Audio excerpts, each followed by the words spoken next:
where do you stand on this balancing of paying down the debt and rebuilding social services? I do support Prop 2, and I do think that we've got to, fiscally be responsible and protect the citizens' dollars. And as a school board member and a city council for 8 years, I've had the pleasure to implement many programs, millions, if not billions of dollars, that you, the citizens, have provided to build institutions just like this one. As a school board member, we've rebuilt nearly every single school in the West Contra Costa Unified School District, and I've had a chance to be a part of that.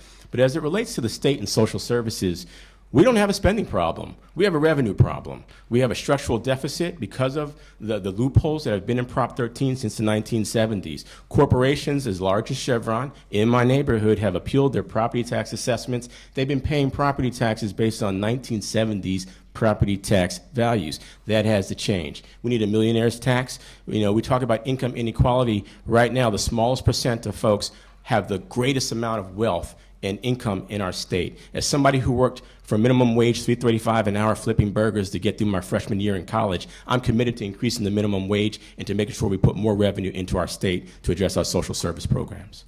I support the proposition. We live in a state with a boom and bust economy. And so if we don't put money away when we're at the peak, then we have to cut like crazy when we're at the bottom. And we've just seen what that's like in the last 4 to 6 years, where the legislature has cut. And even if we have more revenue into the system, you can still have that problem, because if you build and then you have a contraction, you've got that cut back on that revenue. And what that means, and what was so sad in this last recession, is a lot of people, teachers and others, lost their jobs. And when that happens, not only is it devastating for their families and our communities, but that means they're not paying money into the state anymore, and then we get further and further down the track. So I do support this proposition so that we can even out the flows.